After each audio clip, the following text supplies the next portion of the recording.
I was teaching in Kamloops in the 1990s, and a friend of mine at school, Will Schmidt, got me interested in local history. That more or less coincided on a trip that I took with my daughter to the prairies, and Fernie was a stop. And that stop, I hadn't been there for 20 years. And I remembered it from childhood visits to my grandfather, but it was just completely different. There was something very different about the current Fernie compared to my childhood memories, and kind of triggered an interest in Fernie. In the next 3 or 4 years, I co-edited 2 collections of local history, Forgotten Side of the Border and World Apart, and then, life moves on. We moved to Vancouver, but Fernie was still, I couldn't find anything about Fernie history. That's why I did those 2 anthologies, but there were still a lot of things troubling me in the sense that I didn't understand them. So 5 or 6 years ago, I got into Fernie at war during the First World War. Everything happened in Fernie during the First World War. There's the patriotism, there's the miners' revolt hiding behind patriotism to throw the Austro-Hungarian miners in jail, and they did. The Morrissey internment camp was a result of that. There was industrial sabotage. There's the one big union strike at the end of the war. It's all happening in Fernie. So I thought, oh, okay, done and dusted. A year or 2 later, I think there's still things that are troubling me, and that's what led to Beneath the Coal Dust, collection of articles on various topics. I'm finished now. There's nothing else troubling me about Fernie history. Well, the Thomas Uphill story I find is very interesting. Thomas Uphill and the working man's beer. I mean, Uphill is the longest serving MLA in BC history. 40 years, I doubt if anybody is going to beat that record, but he's a Fernie councillor and then mayor and then MLA. He's first elected in Prohibition times. He's a Methodist, which means the church he belongs to is the bedrock of prohibitionist thought, but he's opposed to prohibition. He says you can't legislate men good. You can't make them be good through legislation. He, once elected, he quickly becomes a champion for the working man's right to enjoy a beer after a hard and hot day's work. He says 2% beer is a waste of good water.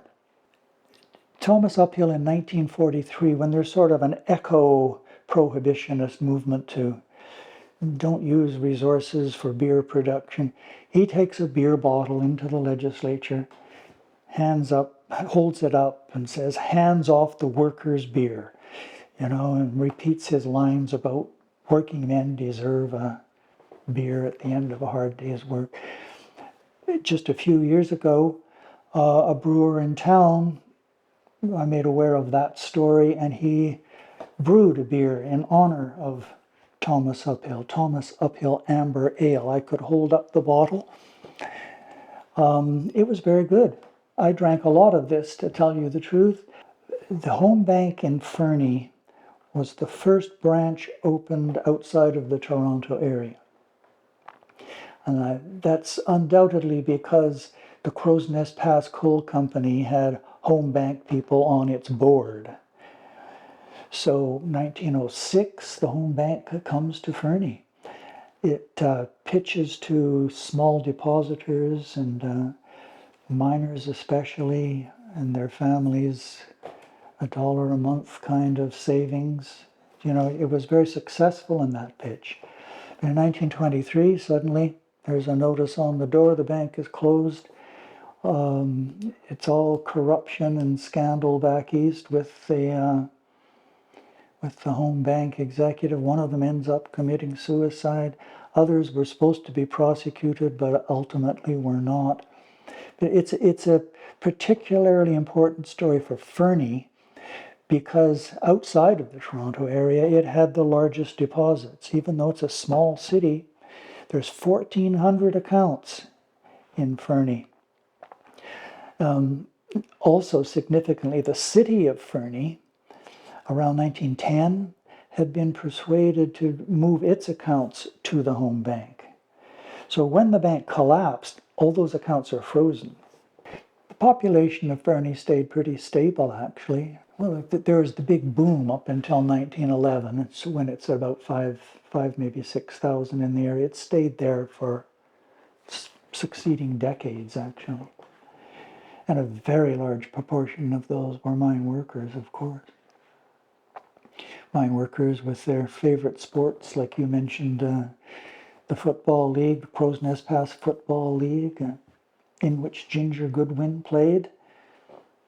Won a medal for the Michelle team before he moved to Cumberland, and one of the few things in his possession when he was killed, actually, was that medal. So it's tourism that's keeping it well afloat now. It's still a community that I think it feels it's not really part of British Columbia in some ways. It looks east and south, and it always has, so close to the Alberta border and the American.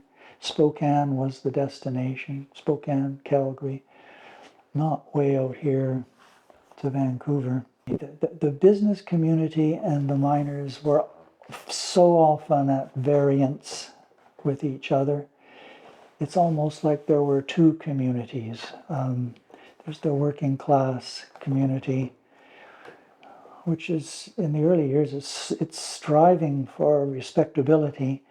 They tried to set up a working man's club, modeled on what the existing Fernie Club for professionals, but the hotel owners didn't like the idea of working man's club selling beer, because there goes their profits. They were able to use influence with the conservative government to shut it down, and kind of a sad story, really.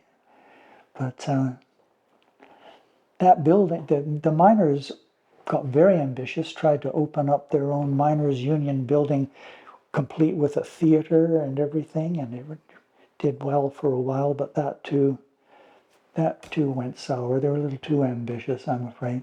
Building's still there. It is now the cinema in Fernie. I saw Blue Hawaii there with my soon-to-be, well, not soon-to-be wife, but eventually to-be wife in 1966. I had no idea about the history of the building at that time. And I was not intelligent enough to ask my grandfather about local history either. He lived through all those things, the Fernie Fire, the Miners' Revolt, the OBU, all of those things I could have talked to him about. I didn't. Therefore, I had to go into these historical journeys. Very glad that I did.